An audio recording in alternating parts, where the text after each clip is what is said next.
चंदा बहुत अमीर थी। उसका पति शहर का बहुत बड़ा व्यापारी था, तो वहीं अनु बहुत गरीब थी, क्योंकि उसका पति एक मामूली सा गार्ड था। दोनों सहेलियों ने अपनी अपनी दिवाली कैसे मनाई, चलिए देखते हैं। चंदा अपने पति के साथ मॉल जा रही थी। वो दोनों महंगी गाड़ी में बैठे हुए थे। किसी ने चंदा को आवाज लगाई, चंदा, चंदा। चंदा, कोई तुम्हें आवाज लगा रही है? मैं गाड़ी साइड में करके रोकता हूँ। नहीं, गाड़ी रोकने की कोई जरूरत नहीं है। मैंने साइड मिरर में देख लिया वो अनु है। मुझे उससे कोई बात नहीं करनी। कौन अनु? अरे अनु मेरी बचपन की सहेली है। फिर तो तुम्हें उससे जरूर बात करनी चाहिए। और अमर गाड़ी साइड करके रोक देता है। चंदा और अमर गाड़ी से बाहर आते हैं। अनु गाड़ी के पास आती है और कहती है, हाय चंदा, कैसी है तू? तू तो एकदम बदल गई, लेकिन फिर भी मैंने तुझे पहचान लिया। बचपन का याराना जो ठहरा। चंदा ने अनु को घूर कर देखा। पुरानी सी साड़ी जो देखने में बेहद सस्ती लग रही थी, हाथ में एक सब्जी का झोला। ओह हाय अनु, तू यहाँ कैसे? मेरे पति इसी शहर में जॉब करते हैं। और तू बता? अच्छा, क्या करते हैं तेरे पति? वो एक कंपनी में गार्ड है। अच्छा, इनसे मिलो, ये है मेरे पति, इस शहर के सबसे बड़े बिजनेसमैन, रोजाना लाखों रुपए कमाते हैं। ओह अच्छा, तेरी तो लॉटरी लग गई।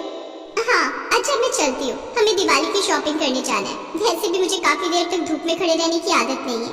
अच्छा ठीक है। अच्छा सुन अनु, कल हमारे घर पर दिवाली की पार्टी है, तू जरूर आना और अपने पति को लेकर आना। ठीक है चंदा, मैं जरूर आऊंगी। अनु चली जाती है। चंदा का पति अमर उससे कहता है, चंदा, तुम्हें अपनी सहेली से ऐसे बात नहीं करनी चाहिए। आपने उसकी हालत देखी नहीं, वो तो मुझसे बात करने के लायक ही नहीं है। फिर उसे कल दिवाली की पार्टी में क्यों बुलाया? वो आप देखते जाओ मैं क्या करती हूँ। अनु को उसकी औकात याद दिला दूंगी। स्कूल में तो बड़ी तेज स्टूडेंट बनती थी, हमेशा मुझसे आगे रहती थी। अब जिंदगी की दौड़ में मैं उससे आगे हूँ। चंदा, तुम्हें अपनी सहेली के बारे में ऐसा नहीं सोचना चाहिए। बचपन के यार तो हमेशा खास होते हैं, चाहे वो अमीर हो या गरीब। चंदा और अमर वहाँ से चले जाते हैं। अनु अपने घर आकर अपने पति शेखर को सारी बात बताती है।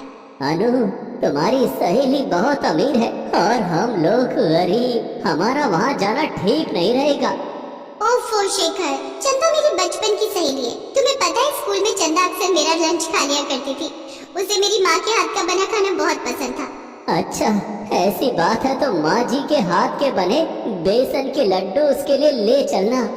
हाँ, ये तुमने अच्छी बात कही। दूसरे दिन अनु एक डिब्बे में लड्डू रख लेती है और दोनों शाम के वक्त तैयार होकर चंदा के घर जाते हैं। वहाँ अनु ने देखा कि सारे मेहमान बड़ी बड़ी गाड़ियों से आए थे, लेकिन अनु और शेखर पैदल ही आए थे।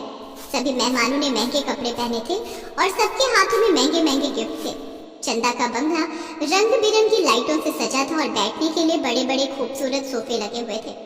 पार्टी में आए सभी मेहमान काफी पैसे वाले थे। वे चंदा और उसके पति को दिवाली गिफ्ट दे रहे थे और बदले में चंदा भी उन्हें गिफ्ट दे रही थी। तभी अनु चंदा के पास गई। हाय चंदा, हैप्पी दिवाली। देख मैं तेरे लिए दिवाली उपहार में क्या लाई हूँ। मैं माँ के हाथ के बने बेसन के लड्डू लाई हूँ। तुझे माँ के हाथ का खाना बहुत पसंद है ना? ओह नहीं अनु, अब मैं ये सब नहीं खाती। इन सब से वजन बढ़ जाता है। रामू इधर आना। जी मैम साहब। रामू, ये लड्डू तुम्हारे लिए है, घर ले जाओ और अपने बच्चों को खिला देना।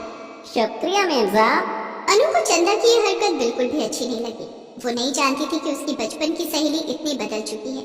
बचपन में चंदा के साथ बिताए हसीन पल याद करके अनु की आंखें भर आई। वो वहाँ से जाने लगी, तभी चंदा ने उसे रोककर कहा, रुको अनु, ये लो तुम्हारा दिवाली गिफ्ट। नहीं नहीं, इसकी कोई जरूरत नहीं। अरे जरूरत कैसे नहीं, इसमें तुम दोनों के लिए अच्छे अच्छे कपड़े हैं, दिवाली पर पहन लेना। तुम्हारी हालत देखकर तो लगता है कि तुम दिवाली पर नए कपड़े नहीं खरीद पाओगे। तुम्हारी इतनी हैसियत था, ये कपड़े तुम दोनों के काम आएंगे। और हाँ, खाना खाकर जाना, 5 स्टार होटल से मंगवाए हैं। तुम्हें कहाँ नसीब होता होगा ये सब। चंदा की बातें अनु को कचोट रही थी, लेकिन वो कुछ नहीं बोल पाई और बिना खाए ही शेखर के साथ घर वापस आ गई।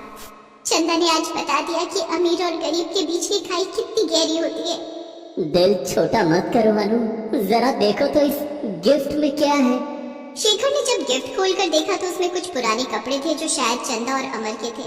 चंदा मेरी इतनी बेइज्जती करेगी, मैंने कभी सपने में भी नहीं सोचा था। उसने मुझे दिवाली उपहार में अपने पुराने कपड़े दे दिए। मैंने तो तुम्हें पहले ही मना किया था, लेकिन तुम्हें बचपन की दोस्ती वहाँ खींच कर ले गई थी। जाने दो, जो हुआ वो भूल जाओ। ये अमीर लोग ऐसे क्यों होते हैं? नहीं, सारे अमीर लोग ऐसे नहीं होते हैं। मेरे मालिक तो बहुत अच्छे हैं। दरअसल पार्टी में चंदा ने शेखर को अपने पति से नहीं मिलवाया था, इसलिए शेखर अमर के बारे में नहीं जानता था कि वो चंदा का पति है। उधर पार्टी खत्म हो जाने के बाद चंदा ने अनु को फोन किया। अनु, कल दिवाली का त्योहार है। मैं और मेरे पति गरीबों को कुछ सामान बांट रहे हैं। तुम चाहो तो अपने पति के साथ आ सकती हो। बस चंदा, तुमने मुझे बहुत उपहार दे दिया, अब किसी चीज की जरूरत नहीं है।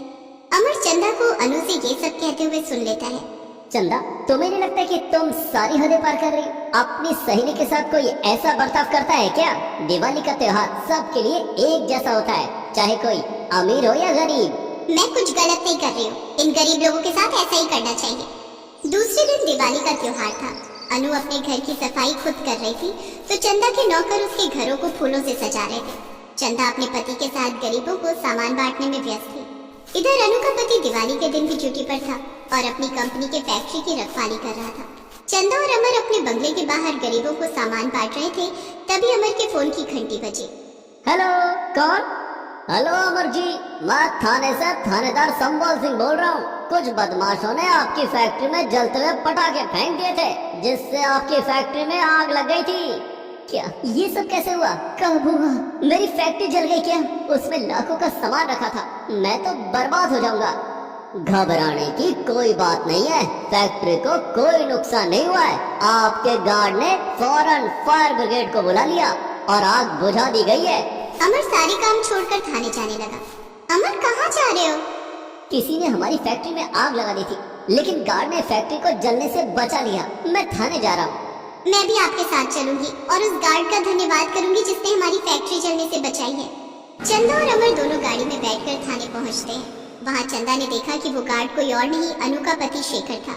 उसे देखकर चंदा शर्म से पानी पानी हो जाती है। चंदा शेखर से माफी मांगती है। मुझे माफ कर दो शेखर, मैंने उस दिन आपकी और अनु की बहुत बेइज्जती की और आज आपने हमारी फैक्ट्री जलने से बचा ली। अगर आज हमारी फैक्ट्री जल जाती तो हमारा बिजनेस टूट जाता और हम सड़क पर आ जाते। चंदा, तुम शेखर को कैसे जानती हो? ये अनु के पति हैं। ये दोनों दिवाली पार्टी वाले दिन हमारे घर आए थे। मैंने इन्हें जानबूझकर आपसे नहीं मिल पाया था। ओह, तो ये बात है। शेखर मेरी फैक्ट्री का सबसे ईमानदार गार्ड है और आज तो इसने जो किया है उसके लिए इसे इनाम जरूर मिलना चाहिए। हाँ, इनाम तो जरूर मिलना चाहिए। नहीं साहब, मुझे इनाम नहीं चाहिए। मैं एक गार्ड हूँ और फैक्ट्री की रखवाली करना मेरा फर्ज है। नहीं शेखर, अब तुम सिर्फ एक गार्ड नहीं हो, आज से तुम मेरे बिजनेस पार्टनर हो। लेकिन मालिक नहीं अमर का हो। मुझे एक ईमानदार बिजनेस पार्टनर की जरूरत है और वो तुमसे अच्छा कोई और नहीं हो सकता। इस दिवाली पर हम चारों मिलकर पार्टी करेंगे और धूमधाम से दिवाली मनाएंगे। ठीक है अमर। उस दिन शेखर घर जाकर अनु को सारी बात बताता है। ये सब सुनकर अनु बहुत खुश हो जाती है। आपकी वजह से मेरी बचपन की सहेली मुझे वापस मिल गई। बचपन में हम हमेशा साथ मिलकर पटाखे चलाते और दिवाली मनाते थे। चंदा मेरे लिए ढेर सारी मिठाइयाँ लाती थी और उसे मेरी माँ के हाथ की बनी खीर बहुत पसंद थी। दिवाली पर बनी खीर मैं उसके लिए बचा कर रखती और दूसरे दिन स्कूल ले जाती थी। उस दिन शाम को अनु और शेखर दिवाली की पूजा करते हैं। अनु चंदा की पसंद का खाना बनाती है। पूजा के बाद अमर और चंदा अनु के घर आते हैं। सब साथ मिलकर खाना खाते हैं और धूमधाम से दिवाली मनाते हैं। दूसरे दिन से शेखर अमर का बिजनेस पार्टनर बन जाता है।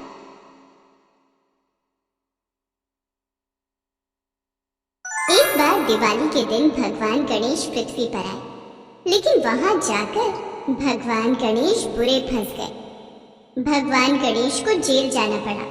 तो आइए देखते हैं कि भगवान गणेश को जेल क्यों जाना पड़ा और फिर वो जेल से कैसे छूटे।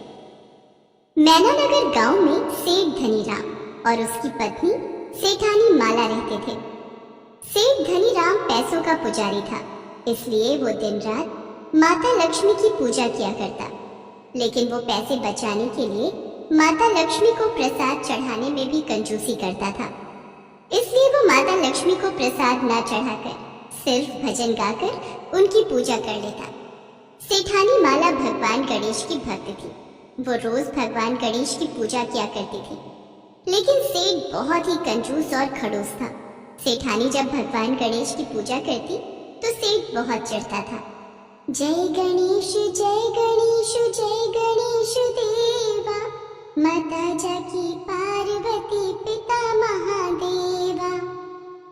सेठानी रोज भगवान गणेश को मोदक का प्रसाद चढ़ाती। ये रोज रोज भगवान गणेश को मोदक का भोग लगाने की क्या जरूरत है? पैसे नहीं खर्च होते हैं इसमें। तुझे पता भी है मैं कितनी मेहनत से रुपए कमाता हूँ और तू उन पैसों को रोज देसी घी के